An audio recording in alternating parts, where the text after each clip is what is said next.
به نام خدا، اسقرزاده هستم با یک فیلم آموزشی و پر از نکات طلایی در خدمت شما دوستانم.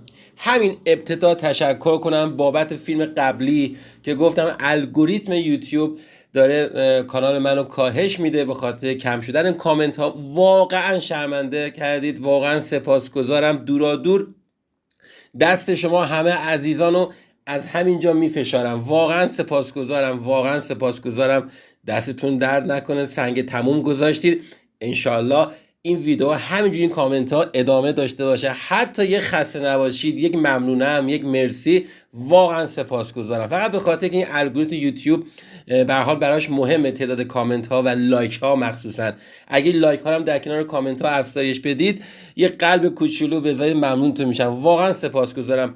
من برای تغییر اسم کانالم من در انتهای ویدیو قبلی این درخواست رو کرده بودم. حالا شاید به هر حال خیلی تا انتها نگاه نکنن اینها، شاید متوجه این درخواست من نشده بودن. این ویدیو رو خواستم که ابتدای ویدیو خدمتون بگم اسم کانال رو میخوام برند شخصی سازی بکنم، ولی مخفف نمیخوام بذارم، مثلا فرهاد اسقرزاده FA نمیخوام بذارم. یه کانالی که به هر حال تو سرچ هم کمک کنه و نظرات یکایی که شما برای من خیلی محترمه. سپاسگزارم از همتون. بریم رو چارت طلا در روز جمعه‌ای که خیلی‌ها کال مارجین شدن متاسفانه و خیلی ها پول هاشون از دست دادن. مثلا در روز چهارشنبه که خبر فومس رو داشتیم و با نوسان قیمتی که در بازار شاهد بودیم، نکاتی رو میخوام خدمتتون عرض کنم که مطمئنا در طول روند تریدتون به شدت براتون مهم خواهد بود. و این ستابی هم که با دانشجویامون در روز جمعه با همدیگه گرفتیم و نکاتی که همین الان که دارم براتون ویدیو رو ضبط میکنم ساعت 11:06 یک شنبه یک مهر ماه 1403 هست که در خدمتون هستم، داشتم رفع اشکال واسه دوستان انجام میدادیم که گفتم خالی از لطف نیست این نکاتم من به خود شماها بگم که مطمئنا خیلی بهتون کمک میکنه و حتما شاید بتونیم کمک کرده باشم در راستای معاملات های شما عزیزان. یک نکته به شما بگم، من از تنها اسیلاتوری که استفاده میکنم در مارکت RSI و تو این کانال بارها درباره استراتژی RSI باهاتون صحبت کردم. در روز چهارشنبه خبر فرم ساعت 9:30 داشتیم، خبری که بارها در کانال تلگرام خودم که حتما توصیه میکنم عضو کانال تلگرام بنده بشید که آیدیش هم در ابتدای ویدیو اومد، اگرم نیامد کامنت بذارین خودم براتون میفرستم.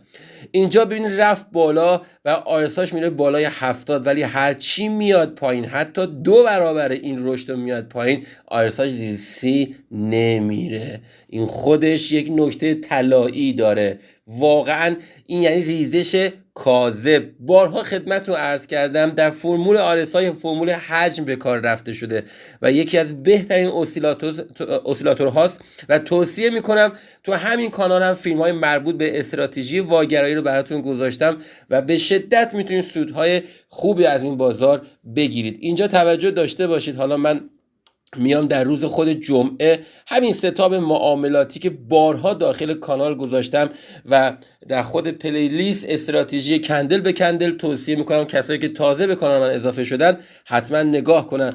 ببینید اینجا زمانی که مارکت در ساعت 1:30 صبح بامداد باز میشه، خب به هر حال ما انتظار داریم که مارکت یک حرکت به هر حال در ابتدای ساعتین آغازین کار خودش نداشته باشه.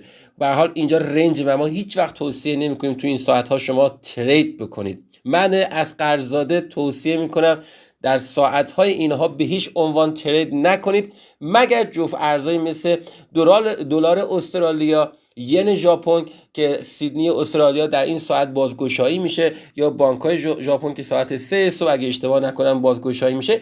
این دوتا جفت ارز رو من توصیه میکنم. اگر کامودیتی مثل طلا رو به هیچ عنوان توصیه نخواهم کرد که در این ساعت‌ها شما ترید بکنید، مخصوصا ما ایرانی‌ها که بروکرهایی که با ما کار میکنن اسپریت های بسیار بسیار بالایی دارن. اینجا خدمت رو عرض کنم ببینید وقتی که مارکت باز میشه و اینجا RSI هیچ تغییری براش به وجود نمیاد و وقتی RSI بین 30 و 70 داره رنج میزنه، یعنی ما توی یک حالت نوسانی قرار داریم و فوق العاده مهمه برای ما تا اینکه بالاخره در ساعت 9 صبح 9:30 صبح یکی از سقف‌های ما میاد میشکنه و با یک سرعت و با یک شتابی، و من همیشه خدمتتون عرض کردم یکی از چیزهایی که من همیشه به شما میگم، به دانشجوی خودم هم میگم، وقتی که یک لگی قدرت میگیره و میاد بالا، این لگ ما وقتی آرساش میره بالای 70، یعنی یک فشار خریدی پشت این به وجود اومده. اینجا توجه داشته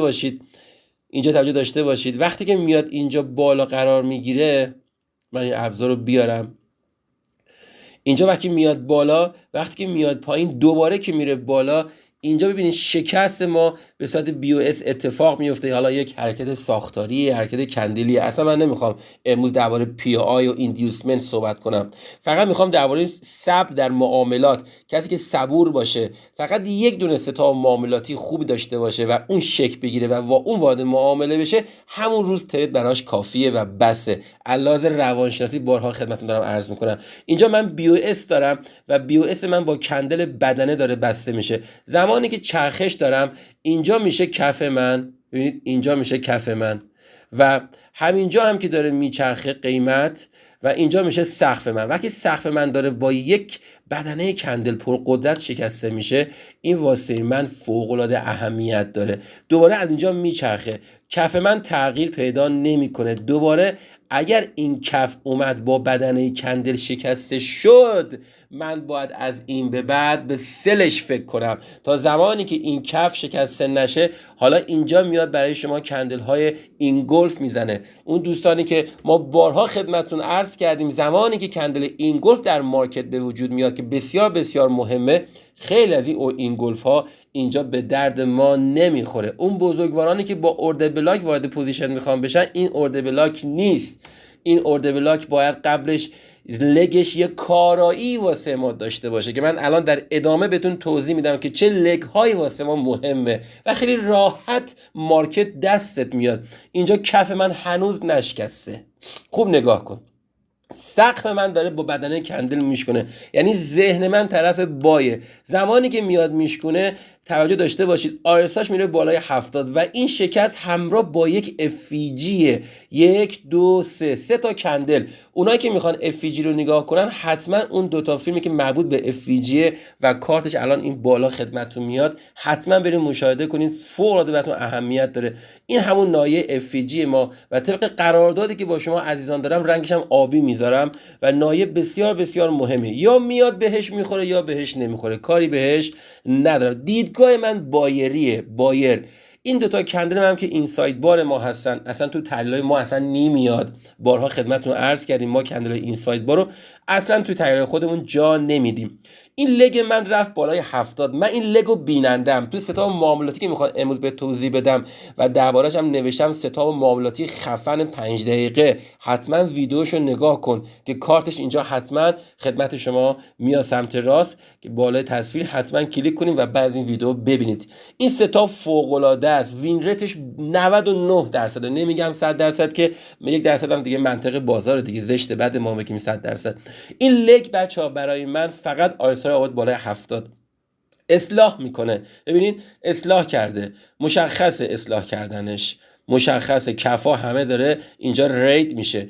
بعد بلا فاصله میاد بالا، یک لگ دیگه میزنه. این لگ 1 منه، این لگ 2، این لگ 3، و اینجا میاد دوباره این لگ 3 واسه من BOS میزنه. BOSی که داره با بدنه کندل بسته میشه، فوق العاده واسه ما مهمه. اینجا ببینید میاد BOS میزنه. خوب نگاه کنید بچه‌ها، اینجا میاد این لگ حالا واسه من خیلی کارایی داره. این لگ فقط اومد بالای 70، اما این لگ یک شکسته، یک BOS. فرض میگیریم اینجا برای من یک ساختاره. ببینید فرض میگیرم، میدونم این هنوز PI واسه من نساخته، من ستا معاملاتی دارم به شما توضیح میدم، اصلا بحث من PI نیست. فرض کنید این یک BOS کندلیه. دوستانی که کانال منو دنبال میکنن میدونن که ساختار ما بر اساس حرکت کندلی شکل میگیره و بعد ما میرسیم به حرکت ساختاری. فرض کنید حالا من BOS هم نگم بده، یک شکستی من اینجا دارم و این شکست من داره با بدنه صورت میگیره و کف جدید داره به من اینجا میده. این یک کف جدید واسه منه، این یک کف جدید واسه منه که فوق العاده واسه من مهمه.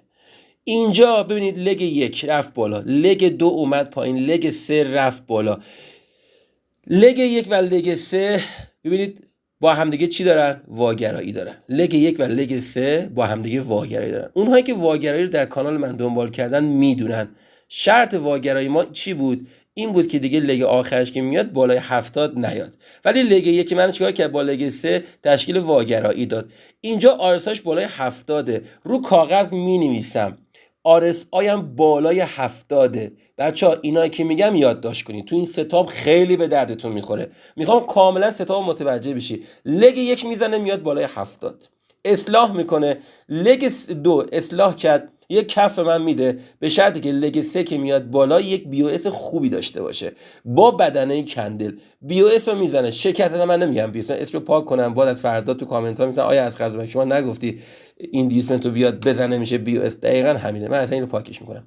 یه شکست کندلی رخ میده، خوب نگاه کنید، میره بالا، از اینجا برمیگرده. لگ 1 رو بینندم، لگ 2 رو بینندم، لگ 3 رو بینندم. استراتژی که توش ثبت باشه خوراک سوده، نه خوراک ضرر. نگاه کن دونه دونه میخوام باید بیام جلو و تریگر ورود بهت بدم. سوالی که اکثرا تو کامنت ها میپرسن آیا از قرضاده درباره نقاط ورود و نقاط تیپی بیشتر صحبت کن. این فیلمو تا انتها از دست نده، تا الان میخوام به نقاط ورود برات برسم. اینجا میاد میزنه، یک کف به من میده. خوب نگاه کن، لگ 1 لگ 2 لگ 3. لگ 1 با لگ 3 تشکیل واگرایی داد، رو کاغذت بنویس شکست یک ساختار با بدنه کندل. 2 لگ 1 با لگ 3 تشکیل واگرایی داد. 3 لگ 3 اومد بالای 70. ما نگفتیم وقتی میاد بالای 70 به احتمال زیاد دوباره قیمت این نایه رو خواهد دید. در چه صورت؟ در این صورتی که میخوام بهت بگم. اینجا داره میاد پایین، 1 2 3 4 تا لگ بیننده ایم. چقدر زیبا. ترید نکردن سودش از ترید کردن بیشتره. انقدر که ثبت تو این مارکت لذت بخشه، ترید کردن لذت بخش نیست. اینجا نگاه کنید چه اتفاقی میفته. اینجا میاد تو کف من، بارها گفتم وایسیم بیاد و تمام استابلاس های شما رو چیکار کنه؟ جمع کنه. من این کندل به عنوان کف خودم در نظر میگیرم. خوب نگاه کنید، من فرض میگیرم تو ستاد معاملاتی خودمون دیگه تو این کانال چند بار دربارش توضیح دادیم، وین ریتش بچه‌ها 99.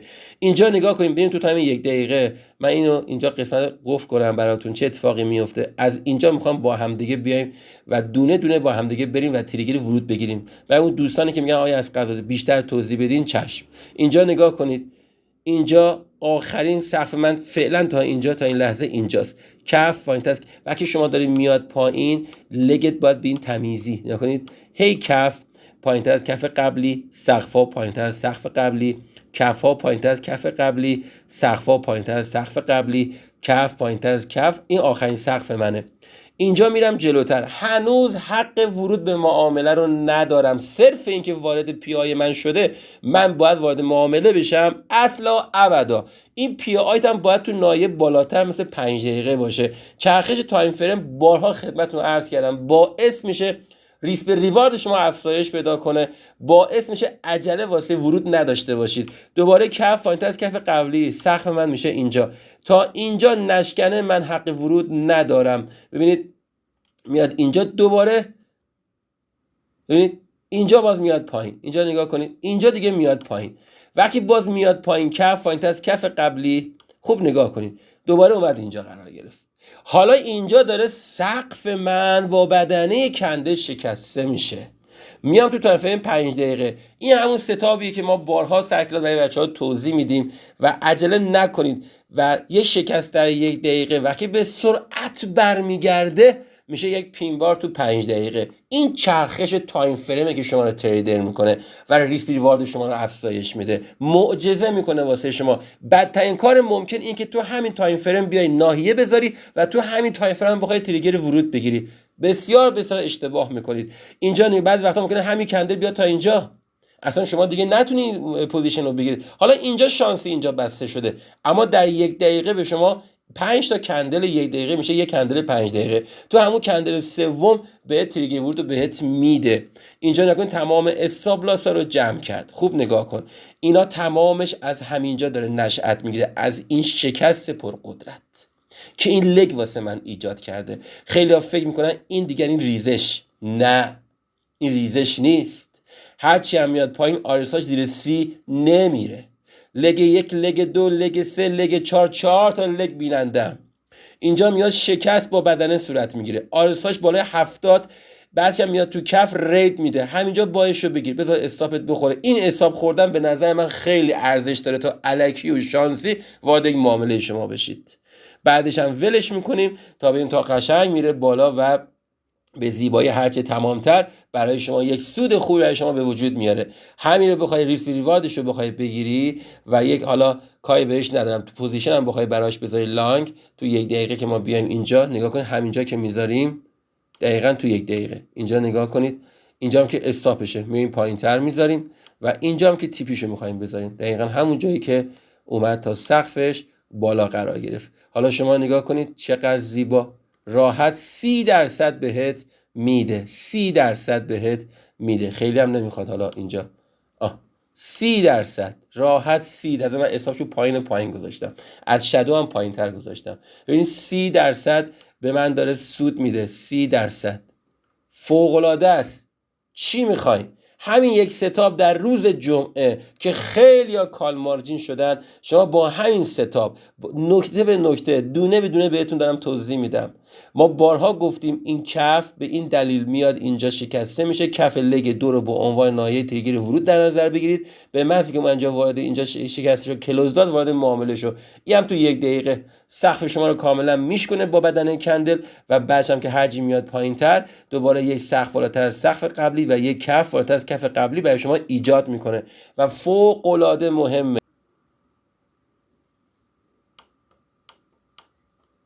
خلاصه خیلی ساده و خیلی سلیس دارم خدمتتون عرض میکنم. شما خیلی راحت با یک ستاپ معاملاتی خیلی شیک میتونید روز جمعه که خیلی ها کال مارجین شدن شما سود 30% در طلا داشته باشید در همین تایم فریم 5 دقیقه و 1 دقیقه، بدون حتی پی آی که من اینجا برای شما بخوام بندازم، بدون پی آی.